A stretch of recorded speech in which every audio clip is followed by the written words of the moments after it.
What's going on, Chuckleheads? I am Carlo Guadagnino. This is the Dingo Talk Alumni Tour. My guest this week is Jeffrey Seglin, class of 1978. Jeff's going to tell us everything about his time at Bethany and how he ended up being what he is now, the director of the communications program at the Harvard Kennedy School. But without further ado, here's Jeff to tell his story. What's going on, Chuckleheads? I am Carlo Guadagnino. This is the Dingo Talk Alumni Tour. My guest this week is Jeffrey Seglin. Seglin, class of, and we just talked about that. You had a 50-50 shot. Class of 1978. Thank you for being here. Thank you for having me. What we're going to do is the same thing we do every week. I can't give him turners because, again, I don't know how to pass that through a webcam. We'll figure it out. I promise I will figure it out, and I will get everybody that hasn't had tea. We'll get you your tea. But Jeffrey's going to tell us everything about his time in Bethany, transferring in, and his time, what he did as a student, what the culture was like at Bethany, everything like that. And then we'll take a break. We'll come back. We'll talk about that evil test that everybody fears and which still makes Bethany what it is today, and everything since you've graduated. So let's start with, I guess it would be 1974 when you got to college. I started college in 74. I got out of high school in 74, and I was young, but I didn't go to Bethany. I went to Washington and Lee, which at the time, I went to a school in northern New Jersey, which was a very good lacrosse school, and I played lacrosse on a public. It was Booton High School. I played on the public team, and we were state champions that year. So we became very popular among the schools that had really strong lacrosse teams. I was third or fourth string. I hardly ever played. I wasn't very good. But Washington and Lee was really good. And I went, they gave me a nice package. It was in Lexington, Virginia, which is beautiful.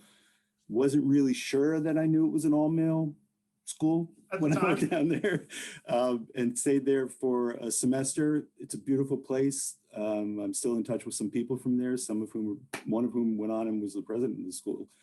And then I left after my freshman year and took a semester off and worked in the restoration of Colonial Williamsburg as dressed up in costumes. And I was the guy who would deliver the stuff like the andirons and the things they made for fireplaces to the stores that stole them. And so I was one of those guys. And I went to school at a community college. It was Christopher Newport College. It was a community college at the time. I think it's a full four-year university now. May have gone some other places and ended up transferring into Bethany in fall of 75. So how did you find Bethany? What was the Yeah, I was trying to remember that. I think I read some pieces and I was trying to keep up with reading. I think I was interested a little bit in popular culture. I think I read some pieces by people who were there at the time, but I was also occasionally looking at other colleges to go to full time because I figured I'd be going back at some point. Again, I'm really young. I'm probably 17 at this point, and it's my second year. And but I remember going to Bethany to visit it when I was thinking about going there, and it was in the winter, and it was that weird thing that happens at Bethany when the snow is kind of falling in front of Old Main, and it's kind of like powder. It looks like a snow globe almost. It's beautiful. And then Bethany didn't have a lacrosse team. It has one now, it has a club now. And I think it might have gotten a club by the time I graduated, but there was no lacrosse there. But I walked into the admissions office, and Walter Bortz was the head of the admissions office at the time.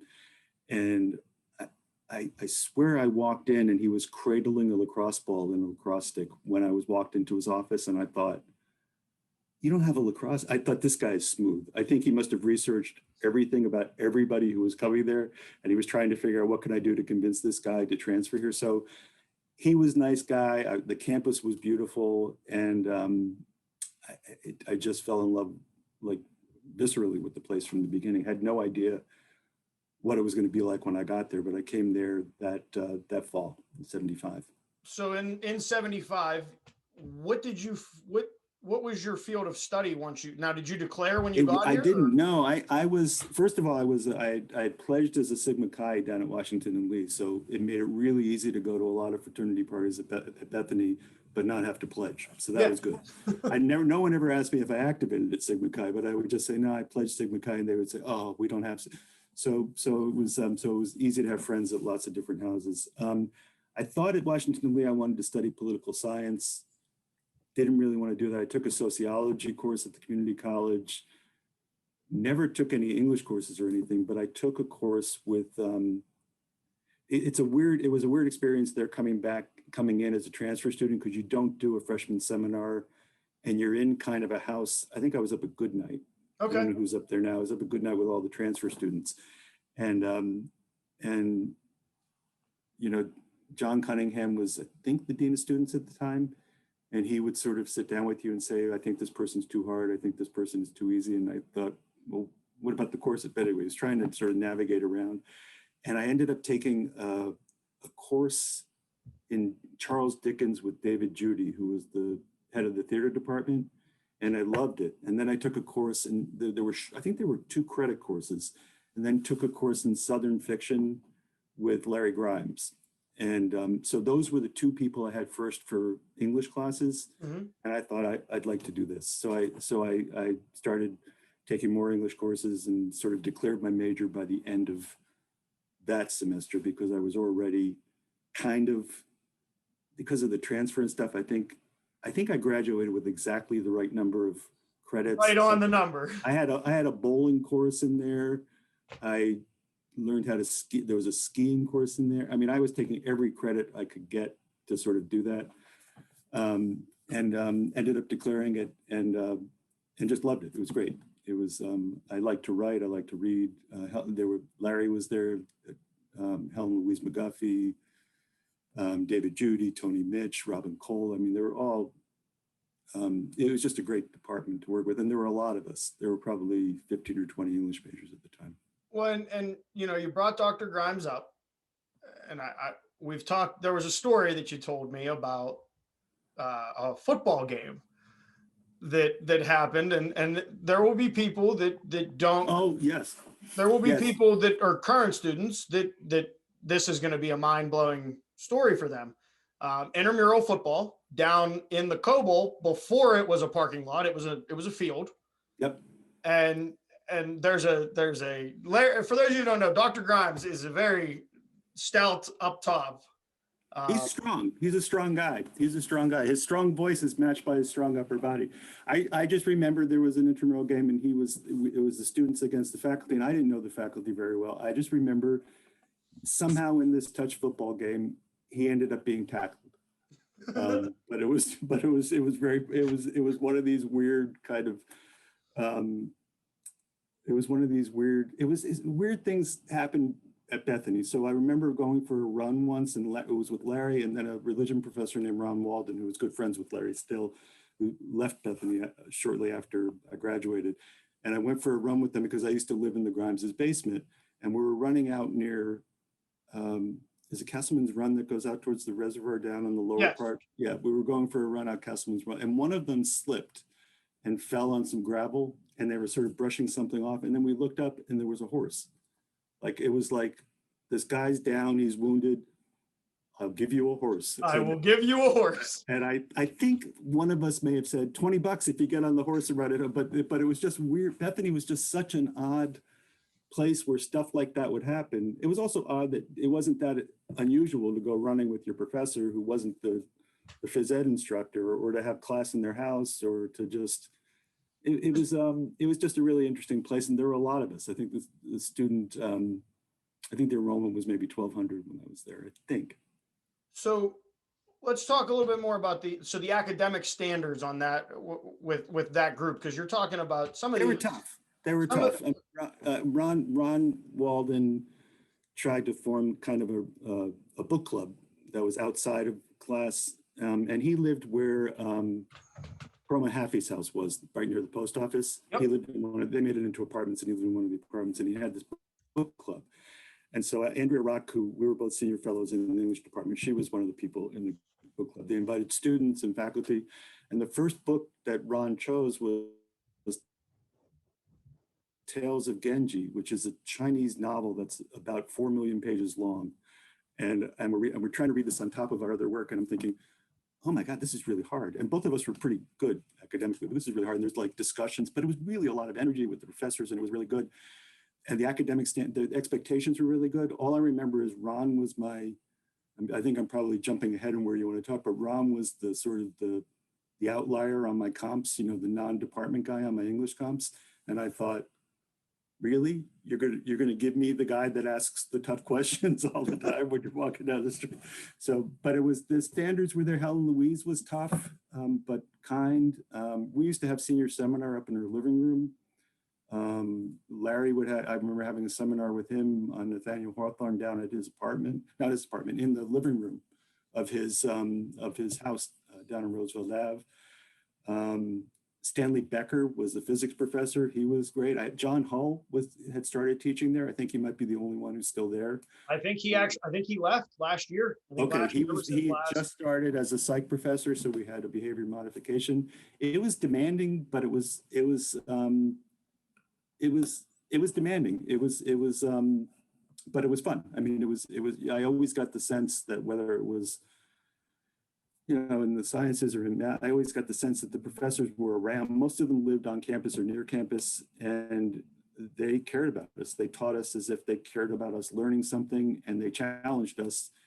And we were at that weird time where we were no longer, sort of the staid and buttoned down late 60s. We were there from like, the late 70s. So things were a little bit loose. Our guy must have seemed old to me, but he was only in his 30s. So, I mean, they were pretty young, and they actually had experienced all of the we had. So it was just an interesting time to be there. Well, and you bring up that they lived in town, which kind of goes to the community of what it was. And it was easy to go down to maybe see them at their house or have dinner with them and whatnot. Right. Yeah, it was, and a bunch of them, Richard Kennedy, John Taylor, often David Judy, a bunch of them ate in Benedict Commons. So they would eat dinner there. And I think I was a waiter for a while. So we still had waiters for some of the meals. And so you would meet the professors when they were eating there. You would see them at the post office. I don't even know if the post office is open anymore, but we all had a post office box because it was before email. We used to go down and we'd meet each other there. We'd meet the professors there. You would know even the professors who you didn't have in school. You would know most of them, even if you never had them for a course, because we were just around. And then they looked after other people. I think E. Roberts was the journalism professor years before my time. I think there might be an award or something named his name, but his widow lived in town. And so the younger professors, who at the time might have been in their 60s, were looking after Mrs. Roberts so she could stay in her own house. So they would always find a student who would live in a room in her house to look at. They were just all looking after each other. And I'm sure they had all of their infighting that they kept away from us because they're faculty members. Faculty complain about stuff to each other. Yeah, but they were just really, at least outwardly, really kind to us. Now, you also brought up that it was very easy to go to the fraternity parties, and you were here at a time where you have the Sigma Nu house in town, you have the Point Breeze mansion up on the Alpha Sig house up on Point Breeze. What was the social life? What was the social life aspect? When I was there, drinking age was 18. So it was for 3.2 beer. So drinking age you'd have to drink a lot of beer to have any effect, but the drinking age was 3.2.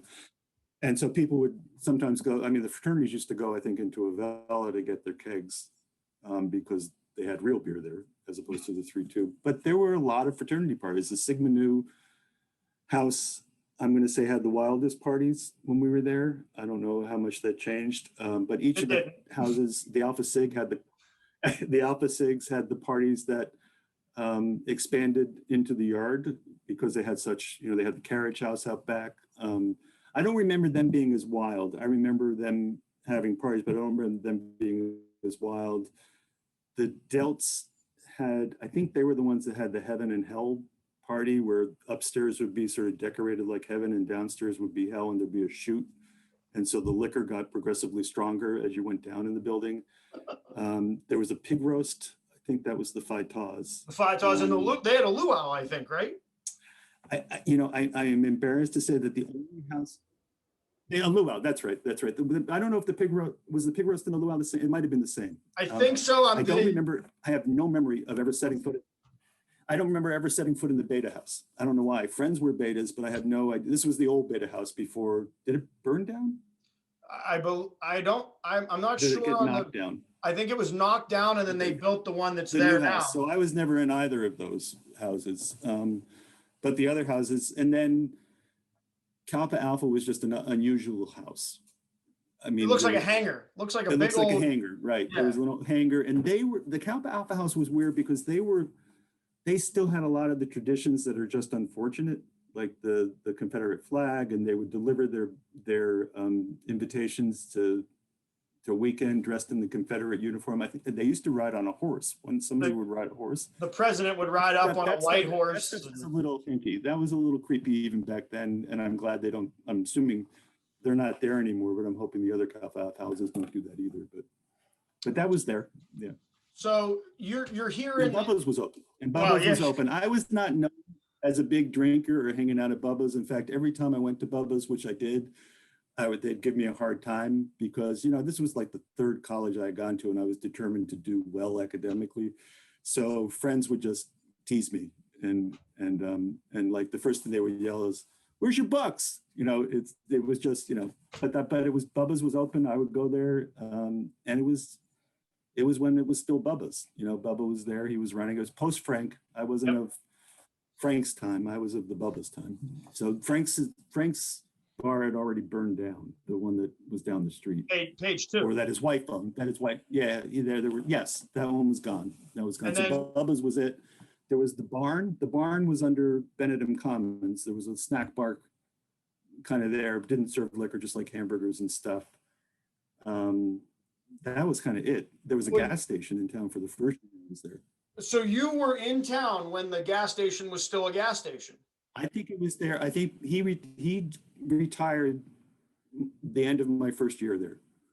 So yeah, so it was still there, I think, in 74, 75. And you had M's, which is for those who don't know, it's the German beer gardens. You go. We could use. I had a car for a time, but we had Chambers. And we had Ethel's. Yep, Ethel's was there. Ethel was great. It wasn't quite sure what and newspapers, and I think she had an old like Coke machine that kind of you reached into to get the Cokes and stuff, and she had candy. But Chambers was still the place. I mean, Harry's done more with it now, but it was still the place you went for everything. So, as a whole, dry cleaning there if you had dry. Oh, I've been told right in the front, you would hang it and they would take it, get it dry cleaned, and then it would hang back up in the front right by the. I think we're struggling with a little bit of connection here. This might be cool. Let's take a break. We're gonna take a break and figure out the connection issue. And then we'll come back out. We'll talk about comps and everything that you're doing now. All right. So I have to send it to KJ Kieran Dunn with Maple Shades Outdoors. He's also an alumni of Bethany College. He fraternity brother of mine. Everything that you would want outdoors, he does. He does the turkey hunting. He does the deer hunting, how to set a tree stand. But if you're looking for them, you go on Instagram. It's maple_shade.outdoors. Or do the easier one, go over to YouTube, hit subscribe, Maple Shade Outdoors. Don't worry about typing all the dots and the underscores. And then while you're on YouTube, Dingo Talk, hit the subscribe button. But Jeff, we will be right back. I'm going to send it to KJ. KJ, take it away. What's going on, everybody? This is Kieran Dunn, founder of Maple Shade Outdoors. You're currently watching Dingo Talk with my man, Carlo. If you're anything like me and you're really enjoying this content, you should like and subscribe his page. While you're on YouTube, you should probably just head over and like and subscribe Maple Shade Outdoors. Check out our page, enjoy some videos, some outdoor content. You might as well hop on Instagram, Facebook, follow us, Maple Shade Outdoors. Now that's enough about me. I'm trying to get back and watch the rest of Dingo Talk, so I'll talk to y'all later.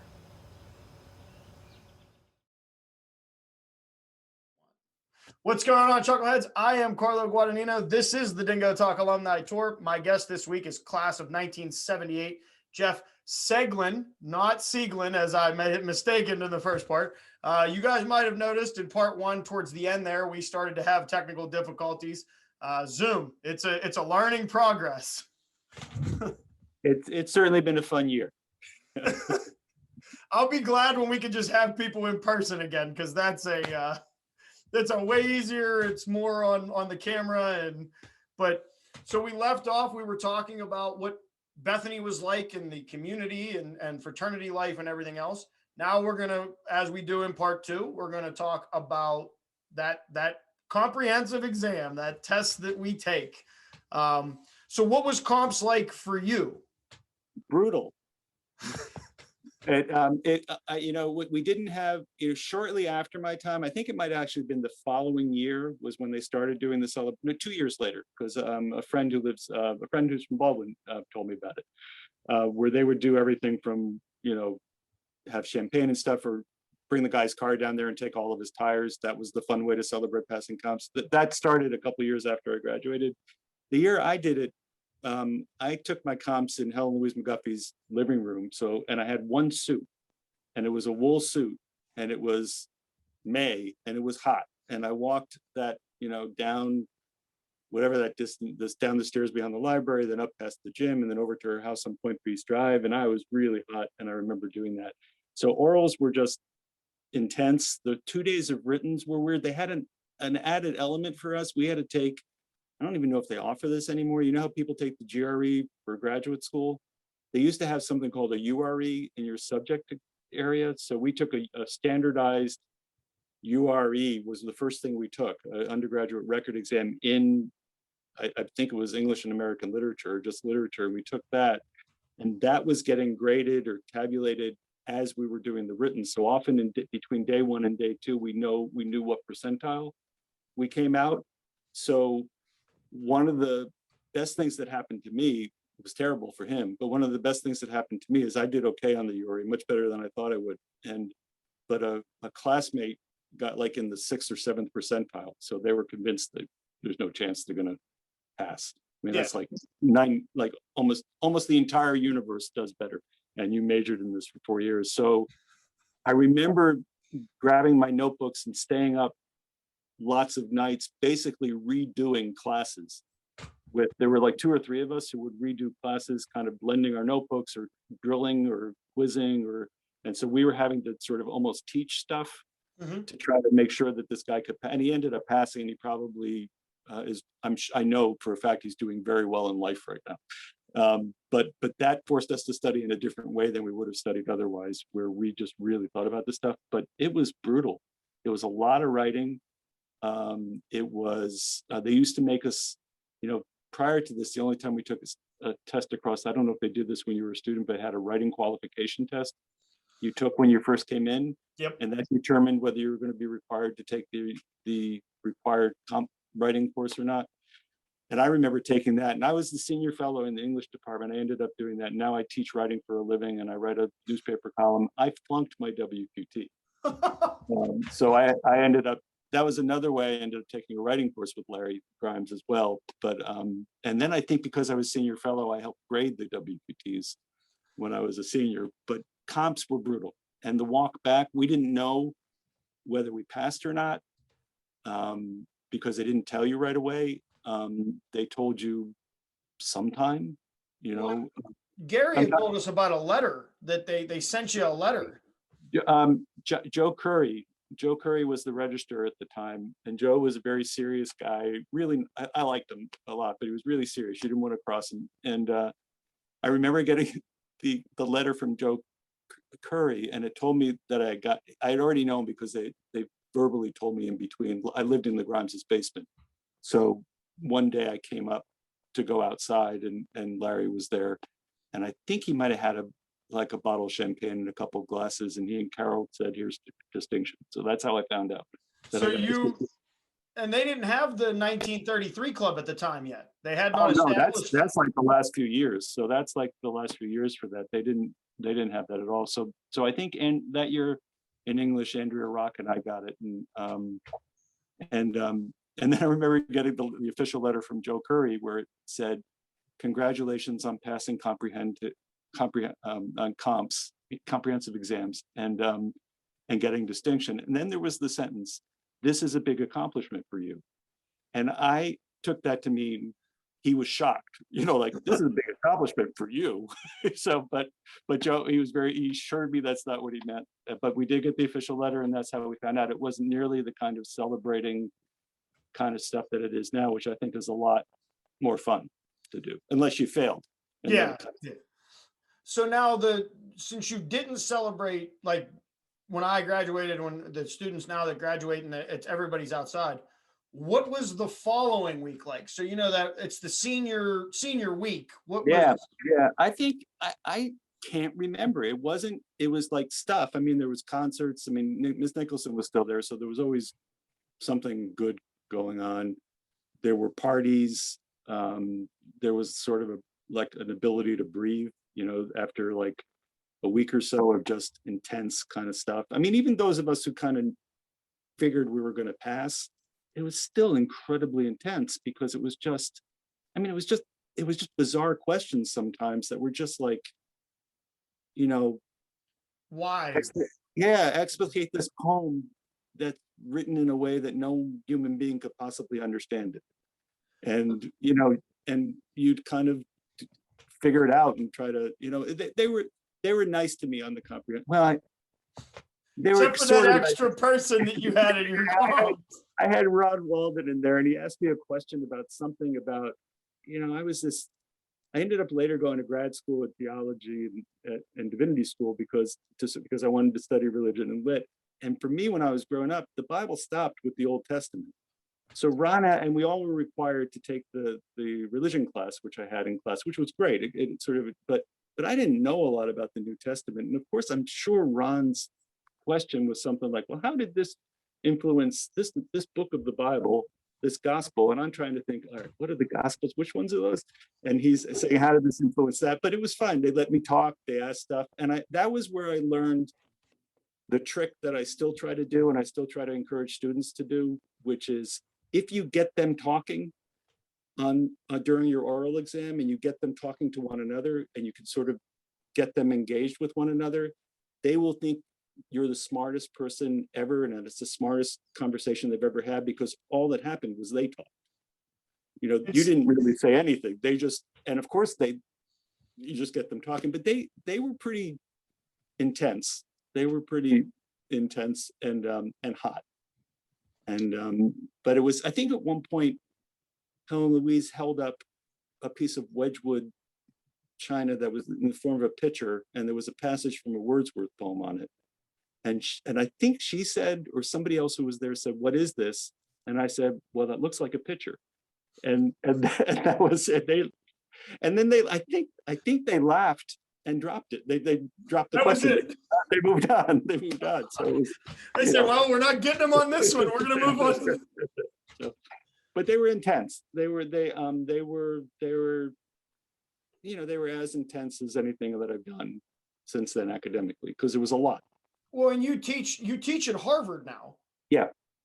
Well, I try to teach at Harvard.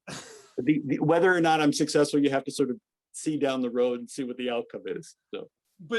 So comps are not. Does Harvard have a comprehensive exam for their undergrads? Is that because they don't have them for the grads? They have a master's thesis, but they don't sit the undergrad. No, the undergrads don't. They can do an honors thesis, but they don't have. I don't know of any place. There's probably other places like it. I don't know of any place that has anything like that in that way, where it's so intense over so long a period of time. So you graduated. I did, and that's why we're here on the alumni tour. That's it. I did graduate. And you said you went to theology school. I went to. I worked that summer doing a part-time job, but then that summer I went to something called the Radcliffe publishing course. And it was an 8-week course at Harvard done through Radcliffe, but it was an 8-week course where they taught you everything you needed to know about magazine and book publishing. And then you go on and get a job, presumably get a job in publishing for there. So I did that. and it was great. I still have friends. I met my first book agent through there. I still have friends through there. And then I went to work right after that. So that finished in August.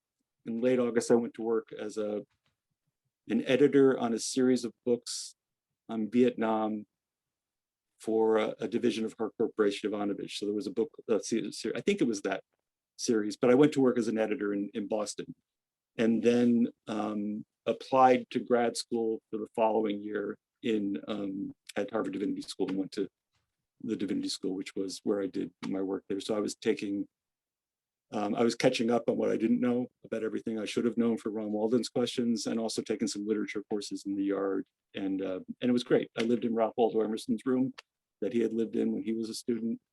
The classes were great. The faculty was great. The students were great. It was just a nice environment. I think Divinity Hall, where I lived, is now like administrative offices, but it was a great building. And the Divinity Hall is just this beautiful Gothic type building with a chapel upstairs, which is where Larry Grimes married me and my wife, in that chapel. So it was, and Larry and I have stayed in touch over the year, partly because we've stayed in touch, but also because all of the Ernest Hemingway papers are at the JFK Library, which is about it's right across the main drag from my house in Dorchester. So and he would come and stay here while they would go research the papers there. So we've stayed in touch over the years. And that Bethany connection, it just stays.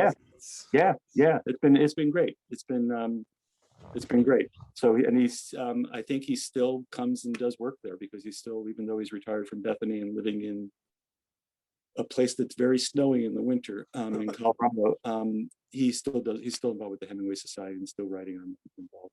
Well, and we know Larry loves being there in the wintertime, because he gets all the skiing out of his system for the year. And yeah, it's just we visited Larry in Colorado. We were using snowshoes to walk around in his backyard. It was a lot of stuff. And then it's far. We flew into Albuquerque, and then you drive 4 hours in just a random direction, and you end up. You just go, and then I'm not sure I'm allowed to say the town. I don't know if he's in some kind of witness protection program. I don't know if that's it, but so. He got out of Bethany, and now he's not. We're not gonna release his location. It's like Chuck Norris. You don't find Chuck Norris, he finds you. Yeah. And that is, if that's not the best definition of Larry Grimes, I don't know what is, because he really does come. He comes and finds you if he needs you. He's great. I mean, Larry has been. So I teach now for a living, and but even before that, Larry is one of the guys I go to for advice. I mean, one of the things I'm always cognizant of is that on my last birthday, turned 64. So I'm always, I teach grad students now, so they're older. They're not that old, not as old as I am. And I always hear Larry's voice in back when I ask him, how do you know when it's time? He says, when the distance between you and the students and the things you care about is too great, then you kind of know it's time. I'm really fortunate now, because I teach at the Kennedy School at Harvard, which is the public service school. Mm-hmm. So the things they care about, I care about. They care about public service. They care about making the world better.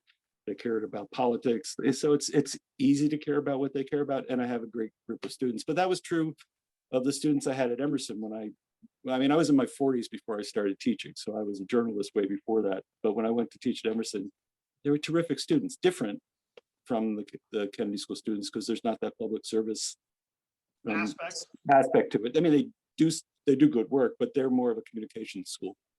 So you talked about that you were a writer, and I was an editor. I was a book editor, and then I was a magazine editor, and then I was an editor at Inc. magazine, mm-hmm. And I was writing. I started writing a series of pieces for them on how business people were doing dubiously unethical things. And then I was awarded a fellowship to study for a year at Harvard, just before I worked there. So I took a leave from the magazine to work on a book on business ethics and how people make ethical decisions. And right around that time, the New York Times was redesigning its Sunday Money and Business section. So this is 1998. This is like late summer 1998. And Jim Schachter, who was at the Times at the time, was redesigning the Sunday Money and Business section. He actually called me as a reference to try to get somebody who was a friend of mine, to move to New York and leave DC. And he kind of wanted to know, how can I convince this guy to move? And I said, you'd have to move the Times to DC. And then he asked me what I did. And I said, I do this. And he said, well, would you want to, we might want to try running an ethics column. Would you do one for the prototype? And so it ran in there, and it's been running in one form or another since then. So that was a monthly column in the business section. And then about 5 years later, it became a weekly syndicated column from the Times. And now it's syndicated from the Tribune. And so they did that while I was off doing that column. While I was on leave from the magazine, the owner of the magazine sold the magazine to a company that was moving it to New York. And I wasn't moving to New York because all my stuff is here. And so around that time, Emerson offered me a job to go help build a publishing and writing program at there. And again, I had never taught before, so I was kind of trying to figure it out. I was going along and had great colleagues and amazing students. So it was just a lot of fun to do. It's just incredibly hard work to do, but it's fun. And then went to the Kennedy School, where they're trying to build out their communications program, which is writing and crisis communications and public speaking and digital communications. Went there in the fall of 2011. And so I teach there and I run a program there. And you've been there ever since 2011? Yes. Well, I haven't physically been there since last March. But yeah, I've been there since 2011. I teach out of the same room. So for those of you that are watching, we are getting a Kennedy School class right now because we are in your classroom. Well, to be totally honest, and none of them will be watching this, but to be totally honest, you're hearing me talk far more than I talk in class. So they are really easy to direct in terms of, they do the work, they show up, they're engaged.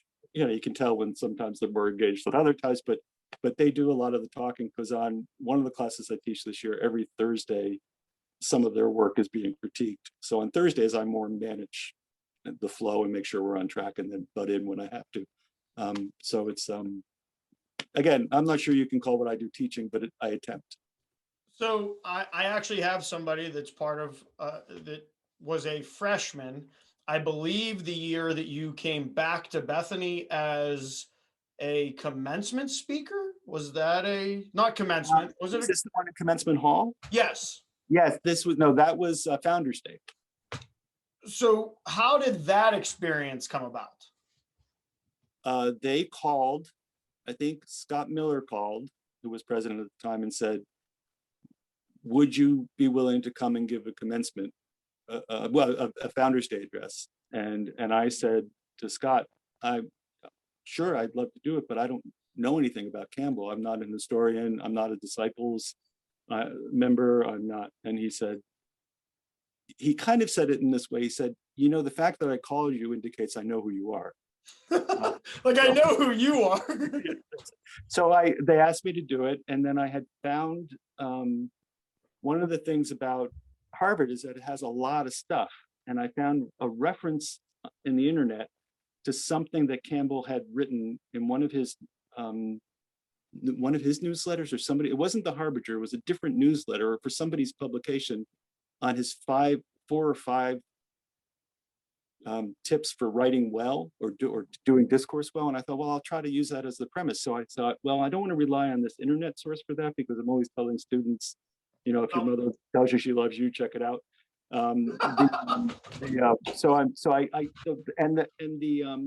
The Widener Library had a copy. They got me a copy, and then they digitized it and sent it to me. And it turns out there's actually one more tip than that internet piece. They misquoted him, and there was one more tip. So I actually framed the talk around, here's what Campbell says about writing. And there's a version of it out on the internet someplace with some old guy in a robe talking about Alexander. So it was actually great, because he actually was talking about stuff from a perspective that I knew.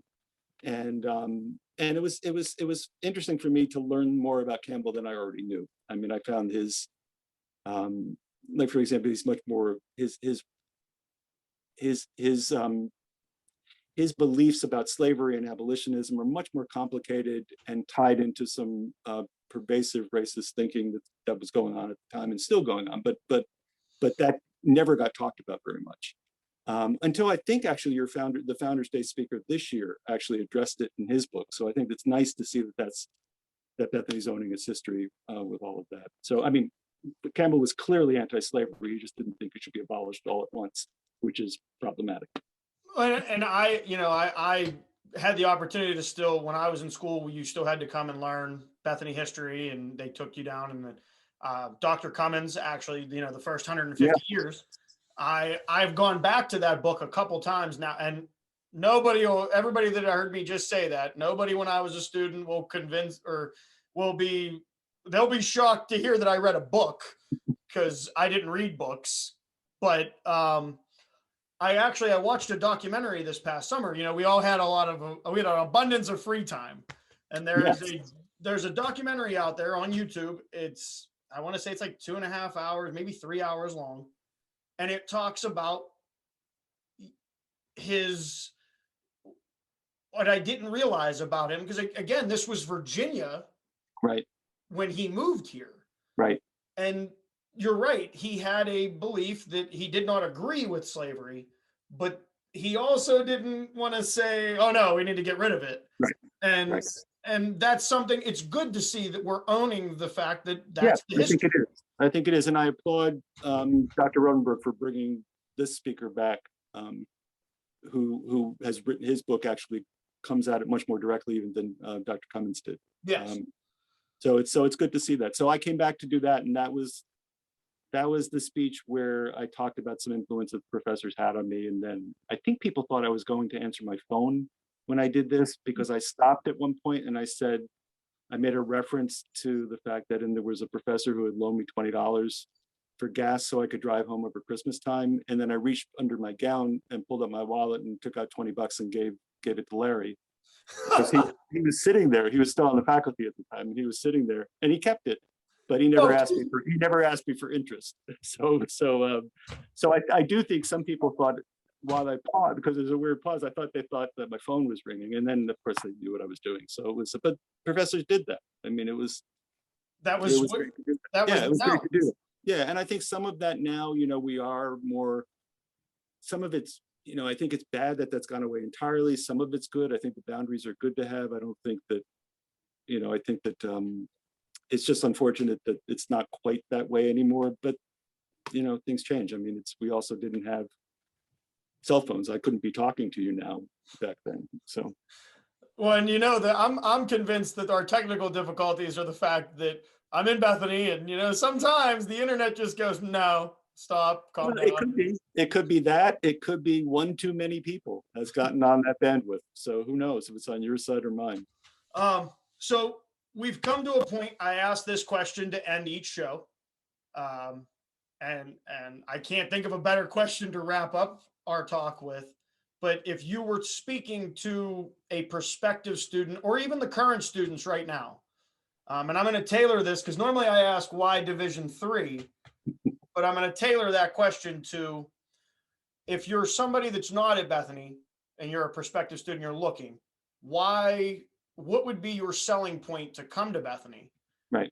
And then the second part of the question is, for the people here, how do you make Bethany yours? Yeah, well, I mean, unfortunately, I actually have gotten to meet some of the students who are, some still there, because Elizabeth Hull brought some of the honors student up for a conference a couple of years ago, and they visited me at the Kennedy School, and I think I fed them and got to meet them, and I've tried to stay in touch with some of them. I think one of them is coming to business school here next year at Holt International. So I can handle the Division III thing too, because my son went to Bethany after I did, and he was an athlete. He swam and he ran track. Okay. And he was able to. I think his swim team had a really good GPA, but I think so they were on one of those lists. I think they put out those lists. But he was able to swim and be much more active in multiple events on the swim team that he wouldn't have been otherwise had he not gone to a Division III school. Track was new to him. I mean, he didn't do track in high school at all. He went to Boston Latin, swam at a club at Boston Latin, swam at a club, and I think maybe early on there he played soccer. But track was new to him, and he was able to try it, and he made the team. So he was able to do that. So for any Division III athlete, I think it's an opportunity to get playing time. And also there's a respect for the fact that your academics come first. Even if you're not going to read a book, the academics come first. Yeah, you gotta go to class. So for me, I think one of the things that was there is that you can't get lost at Bethany. I mean, there's going to be a type of student who wants to get lost. So a large state university is really good for them, you know, with 20 or 40,000 people. But there are a lot of students who just feel lost in that and don't feel like they're seen. They don't feel like they have any of the attention. They have trouble getting into classes. They don't feel like if they need that extra work, they're not getting it from the professor. They're getting it from layers of course assistants or teaching assistants. Bethany doesn't have that. I don't think Bethany still doesn't have course assistants. I think if you have trouble, the faculty was accessible. I mean, some of them are more, you know, irascible and ornery than others, but they always had time and they would make the time if you would put the time in to do it. So I think that attention was really good there. It's also, it's a little less so now, but for me, what was really good is that it was isolated, that there weren't as many distractions. I think that the distractions for a lot of students are too many, like so at other schools. So Bethany doesn't have a lot of distractions. There's a lot going on, but it's manageable and it's very easy to get into Pittsburgh or Wellsburg or Wheeling or any place. I think the Jamboree was still going on when I was there. I don't know if that's Jambo in the Hills. Did that still happen? No, there was actually what was the thing at the Capitol Theater? There was the Capitol Theater would have like weekly productions in Wheeling. Well, I don't know. There were concerts at the Capitol Theater and there's still the Jamboree. So there's stuff going on. I think for a student now, I think if you get a lot of that, you can do what you want to do. You know, you can study what you want to study. You can define how you want to study that. You can work with the professors you want to study with.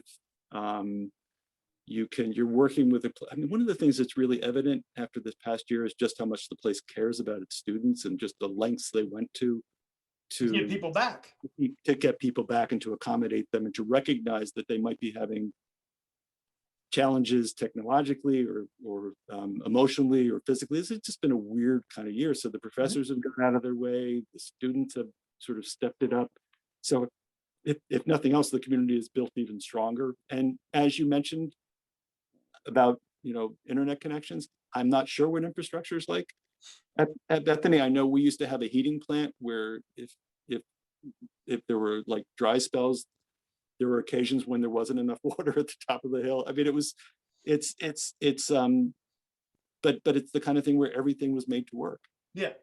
You know, you guys were there were a handful of colleges. I know some of our undergrads went back in person, but we were all remote for this year. I think your undergrads were permitted to be on campus at Bethany. Yeah, I know that Thanksgiving break was the first goal, you know, get to Thanksgiving, and then we're gonna pause, finish up the semester there, and then we'll come back in. And I want to say it was because now there's no J term. So I want to say it was I still think they came back like the second week of January, maybe the third week. Right. And they've been back since. I know there's 2 weeks left in the semester roughly. And then, you know, that you have. It's hard for me to tell, but near as I can tell, they've never crossed over to be in a dangerous zone in terms of people. I know people have gotten it, they've been quarantined, they've come out, but never a substantial number. I think the biggest number that Bethany had was maybe 5. And it was like one person they put them up down at the old hotel, right? Down at the freshman house. Yeah. So it's I mean, I think the college went out of its way to do that. I thought one of the things that was also great about the college, and this kind of gets at why it's a place you want to be, is the faculty all got vaccinated. You know, they made the vaccines accessible because they did. And then there were leftovers apparently, and they offered them to the village. So they took care of the community. It's like, you know, I'm not sure that was always as strong as it is now, but that real connection. I mean, you see it with you and Jack and Howie and Harry, where there is, I think the college is very aware that we're guests here. Yeah. You know, I mean, the college may own a boatload of property, but we're guests. But we're guests, and we come and we leave. And, you know, we want to make sure that we don't destroy the place in the process and that we're respectful of people in town. And it's, so I think it's a great place to do that. And who doesn't love to live in a village with a general store? Well, Am you I know, getting paid for promoting Harry's now? Am I? No, but I think it's, it's rare that you get that opportunity. I mean, it's like, if you want to go to a place where there's not a bunch of chain stores and there's not all that, I mean, it's like, it's kind of a weird, idyllic kind of community. the next time you're in town, we'll compensate you. Get a 50-cent cup of coffee, just like the rest of us do. Just like everybody else, right? And I'll take here. I promise. The next time you're in Bethany, I'll take care of it because I'll be probably down there having a cup of coffee. How soon before you're one of the older guys drinking coffee around the pot? Every day. All right, you're there. All right. I graduated in 16, and I think Bob and Harry brought me into the coffee crew as of the fall of 17. They have their cups and everything. They don't even have to drink out of styrofoam. I still drink out of the styrofoam because I asked Harry if I could bring a cup down, and he goes, "Why would you want to do that?" I said, "Because I'm already here every day." What do you mean? Yeah, that's his kind way of saying you're not quite there yet. I'm not old enough to be at the couple more years. I'm not old enough to be at the big boy table, is what it was. That's it. Well, thank you very much for being a part of this. This has been the Dingo Talk Alumni Tour, but as you said, I have to send it to Harry so he can tell us everything about the store. And we might have a Jack's fact out there. I'm not sure we got to see if Jack was available this week because, sometimes he's got other things he's doing. He's doing the carpeting and carpentry. Ooh, words. But this has been the Dingo Talk Alumni Tour. I am Carlo Guadagnino. My guest this week was Jeffrey Seglin, class of 1978. Thank you again for being a part of this. Thanks for having me. And Harry, take it away. This picture the other day drew a lot of conversation. The original post office in Bethany, somewhere up near where we had a little disagreement. Somewhere up near where the disagreement. I wasn't around then. So. Where the Bethany house was. Maybe it could be potentially a picture of the only picture I know that survives of the original Chamber store, which is of personal interest to me. And, I wasn't going to say anything behind the camera here, but isn't that was a highly, when you and I talked about this show beforehand, that was a highly is it the Chamber store? Is it not? I remember because you showed me the picture and it was, if you're looking at this, where are you looking? Right. And the background pictures, it's kind of hard to tell. You've just watched another exciting episode of Dingo Talk, recorded in the secret lair deep in the hills of Bethany, West Virginia. Let me give a shout out to my man Don over at Maple Shade Outdoor. He's got some great stuff going on over there on YouTube and Instagram. Please make sure you check him out. Also, now available as promised, we have the second edition Bethany, West Virginia Mushroom Capital of the World t-shirts and our Chambers General Store. If we don't have it, you don't need it t-shirts. Available in all sizes. So make sure you stop by the store for a t-shirt, breakfast sandwich, or sausage biscuits and gravy, and make sure to check out those daily lunch specials. Now back to you, Dingo. By now, you wanna know